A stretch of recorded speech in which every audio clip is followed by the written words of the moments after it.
Welcome to Choice Classic Radio. Like us on Facebook, subscribe to us on YouTube, and help keep this show alive by donating at choiceclassicradio.com.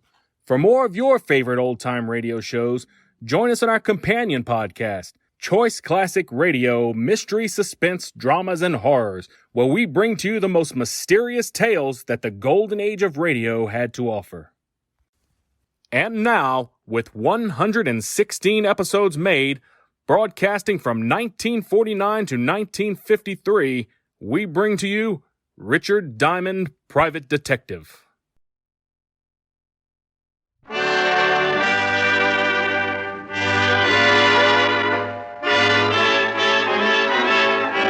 The makers of Camel cigarettes present Dick Powell as Richard Diamond, Private Detective.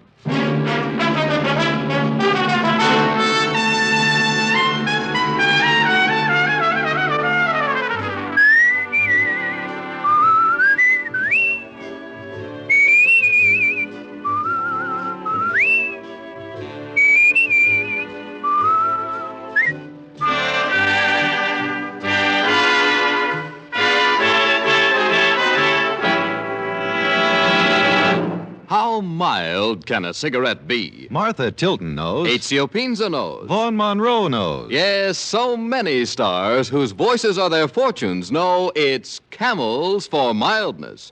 They choose Camels because they know that camels get along with their throats. Make the 30-day Camel mildness test and see how mild, how flavorful, how thoroughly enjoyable a cigarette can be.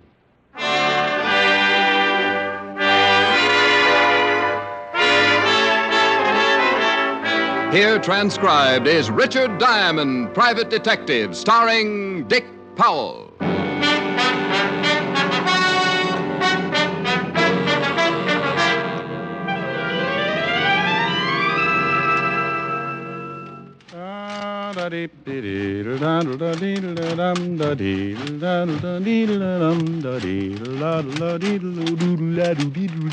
Diamond? Back here behind the socks. Care for the clothesline. I thought you were a detective. Oh, it's been a rumor for some time. Do you always do laundry in the office? Only on Fridays, honey. Have a seat, Miss... Caspary. Well, I'll be right with you, Miss Caspary, as soon as I ring out these, as soon as I ring them out. Go right ahead.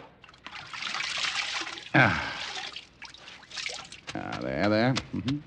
All right, Miss Caspary, what can I do for you? It's Mrs. Well, now, what's it all about? My husband's going to kill me. Just frisky, or has he got a reason? I found out he's been stealing from his partner, and when I faced him with it, he threatened me. Has he done anything more than threaten? Last night he went out and said he'd be gone for most of the evening. I went to bed, and about an hour later, I thought I heard somebody start upstairs. I got frightened and put pillows in my bed to make it look like I was sleeping. Was it your husband?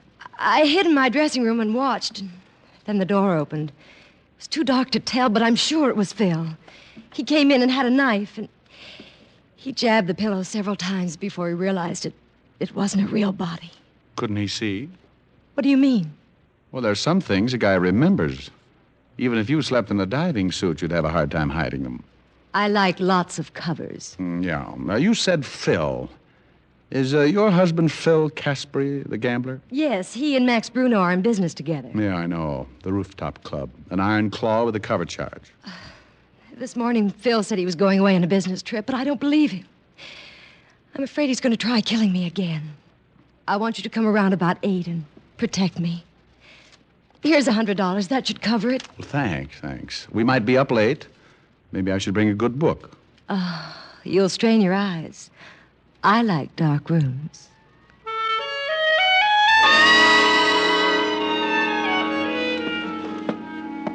She got up then and walked slowly across the room like a big cat that had just finished eating its keeper. She stopped at the door and smiled a promise. I thought how Samson must have looked with a crew cut.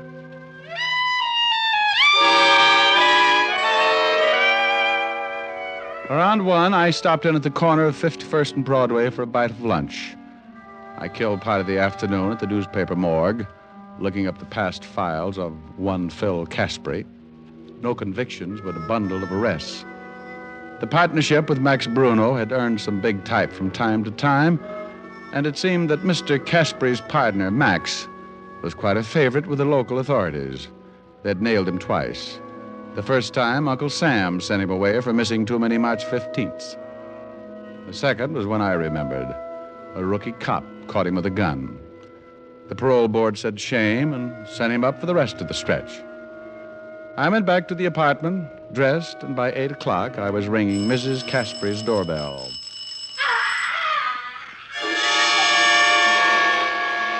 The skin of my back crawled up and sat on my head. Whoever was dying was doing it the hard way.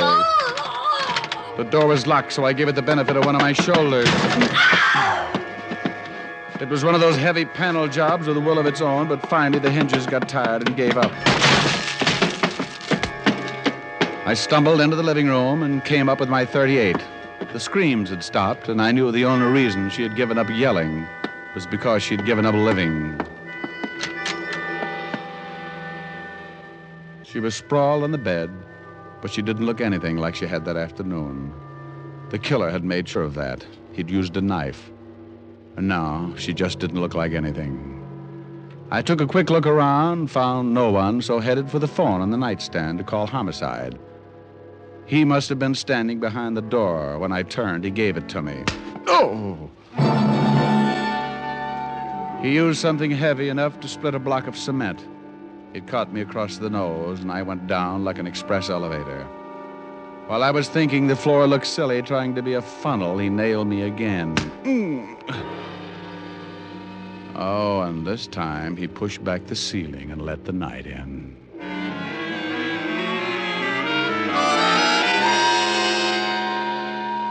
It's easy to relax after a good beating. You just bleed a little and grow weak. When someone tries to shake you out of it, it's like trying to sober a drunk that got mauled on cleaning fluid. Come on, Rick. Let's go. Snap out of it.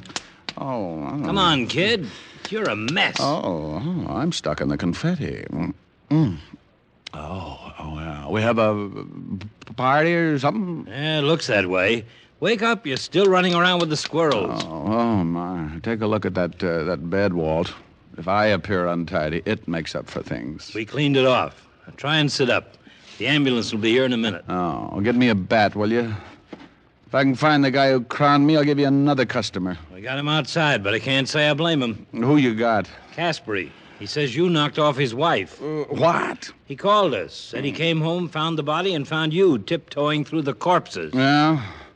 Well, maybe he told you his wife came to see me today and gave out with $100 to protect her from him. No, as a matter of fact, he didn't. Well, then don't stand there on your swollen bunion, Walt. He's got me in line for a murder rap, and I don't like it. Don't blame you. Otis, bring in Mr. Caspary. Yeah, Lieutenant. Get in there, Caspary. Okay, Sergeant, okay. Take it easy. Here he is, Lieutenant. Caspary, Diamond here says he'll trade you a seat in the electric chair for his pushed-in face. I don't get it. Well, stick around, Phil. They'll catch up with you. Hold it a minute, Rick. I've had my face turned into an ad for taffy machines. I've got a right to gloat. Look, why the chit-chat, Lieutenant? You got your killer. That's what Diamond thinks. He says you fit the job. He's a dirty liar. Says your wife retained him to protect her from you. For why? She found out you were robbing your partner. You made one try for her, but you missed. You graduated, Diamond. Now you're a filthy liar. All right, Rick, lay off. Okay, but I'd like to play some more. I want some answers. Then why don't you ask his partner? You know him, Max Bruno. All right? Let's all go see Max Bruno.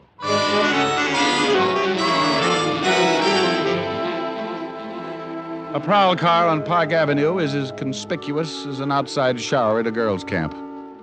A crowd of people watch Sergeant Otis herd us into the back seat. Even if you aren't guilty, you feel like you've got the Chrysler building tucked away under your coat. I waved goodbye to a good-looking blonde with a poodle, and we took off for Bruno's office. It was an old building on 6th Avenue, and a gonif named Tony Garcia with a big bulge under his arm met us at the door. What is this, a convention? Hello, Tony. Tell Bruno I want to see him. The whole party or just you, Lieutenant? I'm enough. Sure. What's the matter, Caspary? You look sick. You get tagged for speeding? You can tell, Max, it looks like he built the frame just the right size. I don't think you know what you're talking about. Oh, stop playing Alice in Wonderland. We want to see Bruno. I'll find out if he's in. We know how to turn a doorknob. Look out. Okay. Well, what is this? They wouldn't wait for an introduction. Hello, Max. What do you want, Levinson? Couple of questions?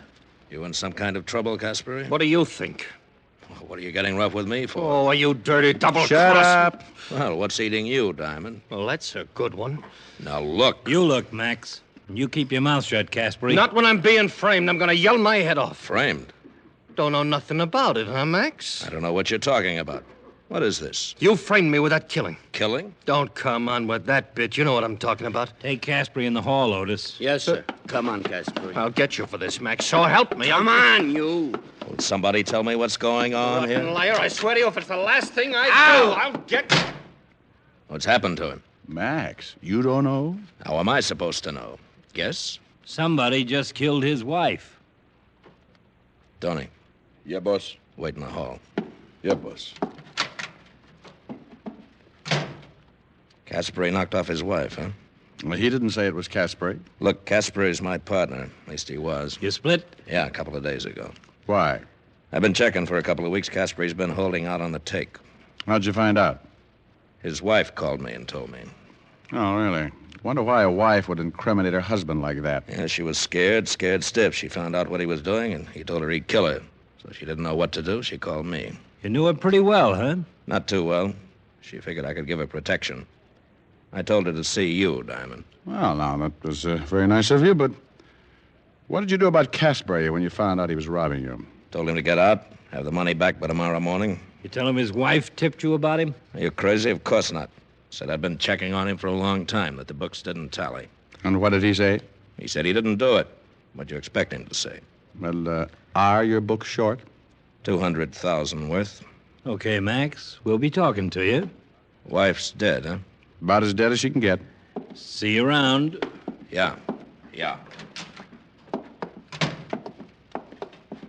Okay, so he told you how I've been robbing the till. Yeah, he did. Well, let's go. What's the matter, Caspary? You give it up? I'm framed. That's it. Let's go. Oh, by the way, what did you do with the murder weapon? Don't be surprised if you wake up some morning and find it sticking in your back. Get him out of here, Otis. Come on, you. Come on. Well, Levinson did it again. Suspect in custody. What do you do for an encore? Sleep? You want me to drop you off in emergency? You could use a new face. No, I'll grab a cab and go to the apartment, clean up. Got to see Helen later. Okay, but stay off the streets. Somebody's liable to think you're dead and bury you. Oh, that's a good one. Night. Good night.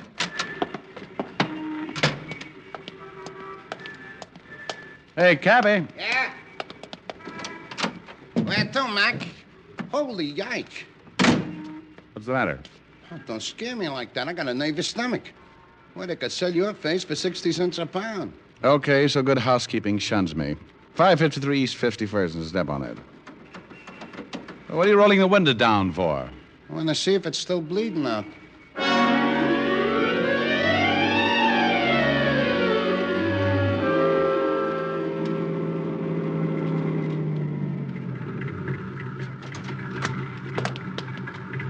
$0.35. There you are. Thanks.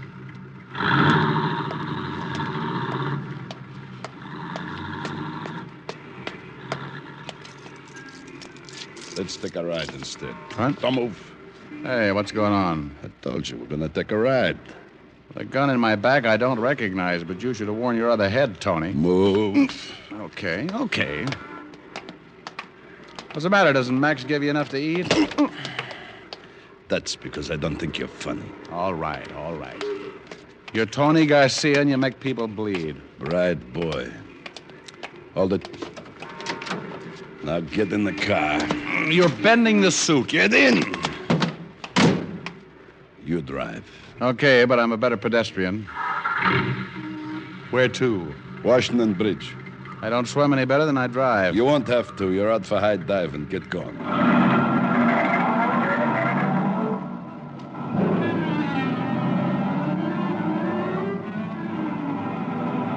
Come on, hurry it up. I thought we were going to a funeral. That's a good one. What's it all about, Tony? Don't get nosy. Enjoy the ride. It's a new car.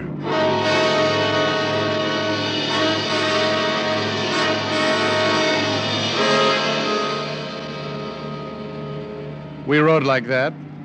Tony sitting half-turned with a big .45 in his fist, pointing right at my stomach. I drove south across town, trying to figure it out. Max Bruno's killer getting ready for a job. Why? Why me? What did I know that could get Max Bruno in trouble? Turn here. I turned, and the Washington Bridge wasn't far away. I could see it, stretched out across the river like a long coffin lined with bright candles. I eased down on the accelerator, and by the time we reached the bridge, I was doing a good 60. Slow down. We were near the toll gate. I took my foot off the accelerator and then jammed down on the brakes as hard as I could.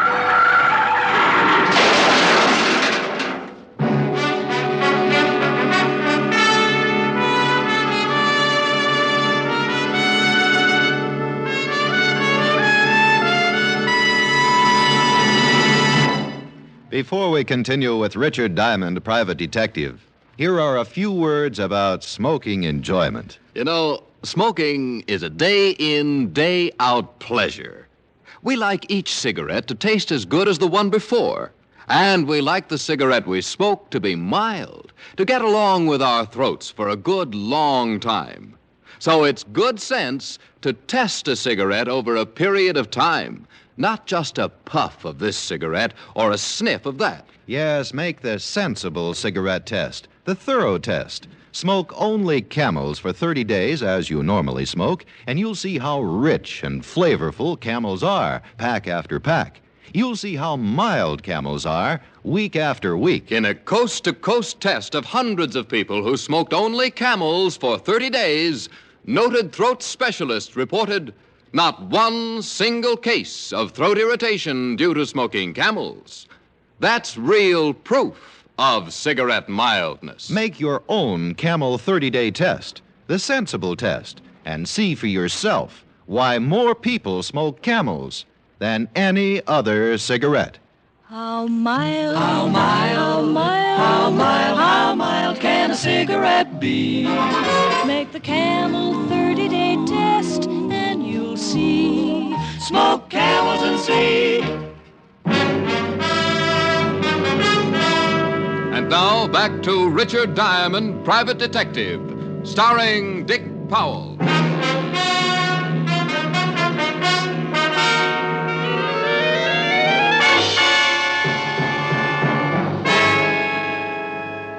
We had hit the bridge railing and stopped cold. The steering wheel had caught me in the stomach. I opened my mouth to make my lungs work. It was like sucking air through a bent straw. I didn't know how long I sat there before I finally made it, but a slow, dripping sound made me remember Tony and look over. He was halfway through the windshield, and the dripping wasn't a broken radiator. His life was running out all over the hood.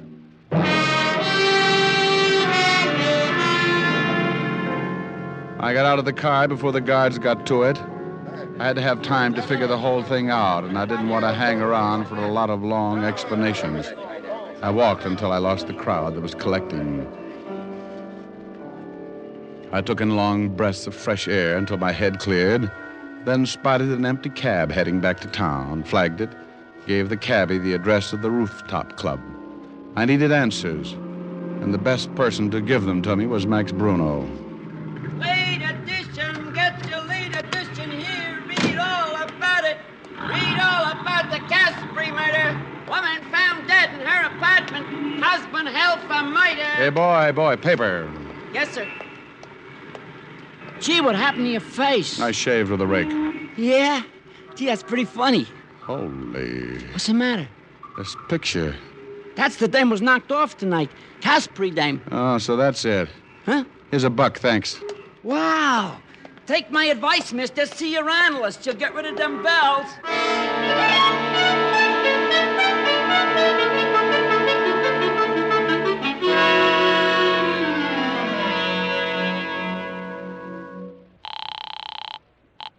Homicide, Lieutenant Levinson. Walt, did you get to 415 at the George Washington Bridge? Yeah, about 10 minutes ago. Tony Garcia ran into the bridge railing. Some other guy with him. How'd you hear about it, Rick? Well, I was the other guy. What? Yeah, Tony was going to show me the bottom of the river. Are you nuts? Not at all, no. And have you seen the evening papers? No. Well, there's a picture of Mrs. Caspary on the front page. So what? Well, so this. The girl in the picture isn't the same girl who came into my office this afternoon. Who was she? I don't know. Now, wait a minute, Walt, Rick. well, no. Don't you get it? That's why Tony was supposed to gun me tonight. No, I don't get it. Oh, Walt, somebody wanted to frame Phil Caspary. They sent a girl to my office posing as Mrs. Caspary. So I'd swear she suspected that Phil was going to kill her. When I found the wife dead, she was cut up so bad I couldn't tell the difference. Well, then why kill you? To prevent what's just happened. Get me out of the way before I saw the evening papers. Then Max Bruno was lying about Caspary taking the money. Sure. There had to be a motive, so he cooked up the story about Mrs. Caspary calling him and telling him about Phil and the money. Then Bruno's our man. Oh, Walt, you're such a good boy. I knew you'd get it.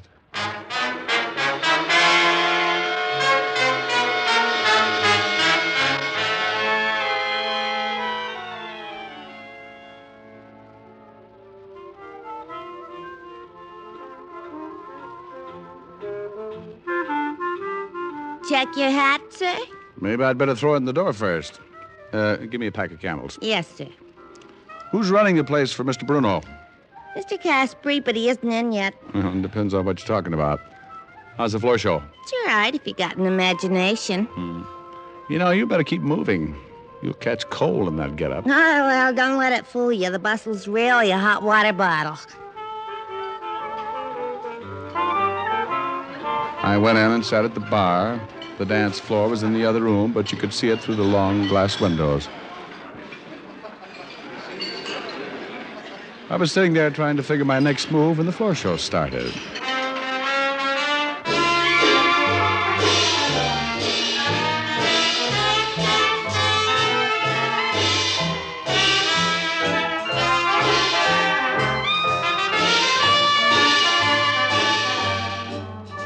The usual line of cuties came out. The hat check girl was wrong. You didn't need an imagination. They were wearing just enough to make a bathing suit look like a sleeping bag. They tripped over each other getting off, and the lights went dim, and a white spot circled the piano. She came out in a green satin evening gown. I've seen grapes with looser skins. I didn't know what time it was. She knew what time it was. She was pretty good, too. But she was better this afternoon in my office when she told me she was Mrs. Caspary. I got up and went back to the hat check girl with a warm bustle. Maybe you need a shot. Even the old ones stick around for the last show. Honey, where can I find that singer's dressing room? I thought you looked healthy. Mr. Bruno wouldn't like it. Well, maybe we don't let Mr. Bruno in on it. Oh, $10. You'll have to shove bamboo under my nails before I talk. She told me how to find the singer's dressing room. I thanked her and gave her a pat on the... You know, it was a hot water bottle. I walked by the bar again and listened while she poured it on. I've heard singers with better voices, but this one had the difference. She went into the last few bars, and I headed for her dressing room. I wanted to get there before she did. And unless that green satin gown was a breakaway, she didn't figure for an encore. I got in, sat down to wait. It was a quick minute before she showed up. Oh, shut up, you're flat. Oh, you get out of here. Go on, get out. Now, relax, baby. I got something to say. You want to listen or do you want to get shoved around? You just try it. I'll get some of Max's boys to let the air out of your muscles. Open your mouth and you'll be tripping on your teeth. Get away from that door and sit down. Not until you get your eyes full of fingernails. You little... Now, get this. I don't like marking up dames' complexions, but you're making it easy. Who sent you up to my office? Was it Max? Why don't you ask him?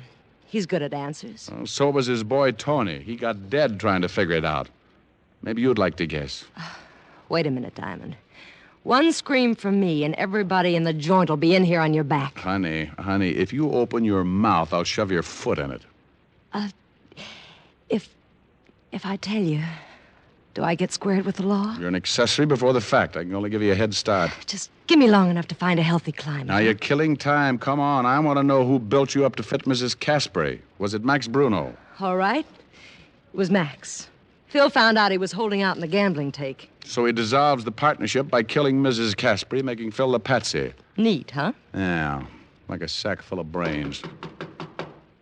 Go on, answer it. Who is it? Open up, baby. It's me. Max, look out! Diamond's in here! Sorry, baby, but twice makes you a punching bag. I didn't want to hit her, but it was the only way to keep her tongue in. She dropped like a wet wash in an earthquake, and I jumped for the door. Max was halfway down the hall. He had a gun in his hand, and he used it. The slug tore up the wall by my ear, and before I could try my luck, he was around the corner. I thought about the hole his Luger had made, and I wondered why I was still chasing him. I turned the corner and found myself in the bandstand. Max turned fast and tried again.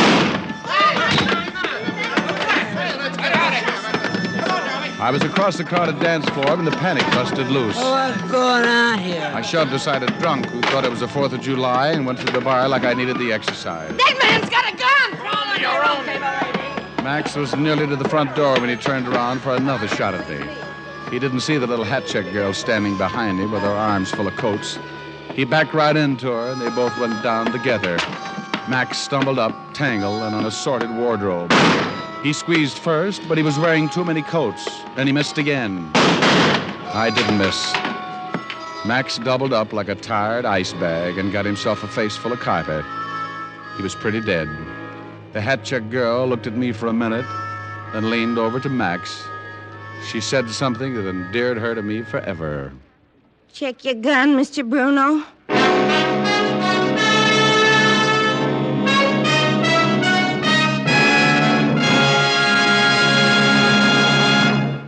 Dick Powell will return in just a minute. What cigarette do you smoke, Doctor? That question was asked of doctors in every branch of medicine, doctors in all parts of the country. In repeated surveys, the brand named most is Camel. Yes, according to these surveys, more doctors smoke Camels than any other cigarette. Camel's costly tobaccos are properly aged and expertly blended for your smoking enjoyment. Make the sensible cigarette test, the 30-day Camel test, and see how enjoyable a cigarette can be. See for yourself why people say, once a Camel smoker, always a Camel smoker. How mild, how mild, how mild, how mild, how mild can a cigarette be? Make the Camel 30-day test, and you'll see. Smoke Camels and see. Here's Dick Powell with a special message. Thank you. You know, it's a pleasure for me to make this weekly announcement, ladies and gentlemen, because each week the makers of Camels send gift cigarettes to a most deserving group of people, servicemen and veterans who are hospitalized. This week's Camels go to Veterans Hospitals, Fargo, North Dakota, and Alexandria, Louisiana. U.S. Air Force Hospital, Randolph Air Force Base, Texas. U.S. Naval Hospital, San Diego, California. Now, until next week, enjoy Camels. I always do. How mild, how mild, how mild, how mild, how mild can a cigarette be? Make the Camel 30-day test, and you'll see. Smoke Camels and see.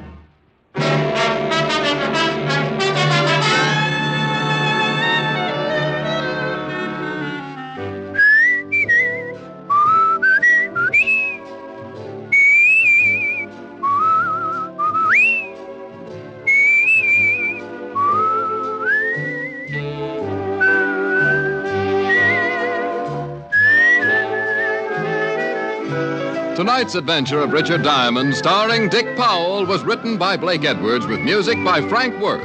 Our director is Helen Mack. Featured in tonight's cast were Virginia Gregg, Arthur Q. Bryan, and Wilms Herbert.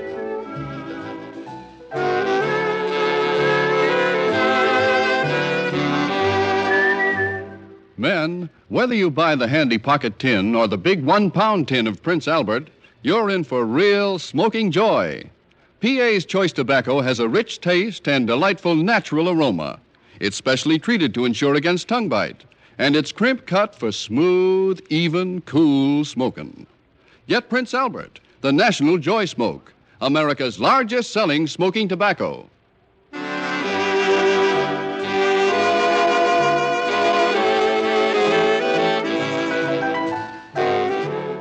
Listen next week for another exciting transcribed adventure of Richard Diamond, starring Dick Powell. This is Your FBI. The official broadcast from the files of the FBI follows immediately. Stay tuned. This program came to you from Hollywood. This is the American Broadcasting Company. That concludes today's episode. We'd like to thank you and remind you to donate at choiceclassicradio.com. Remember, your donations make episodes like this possible.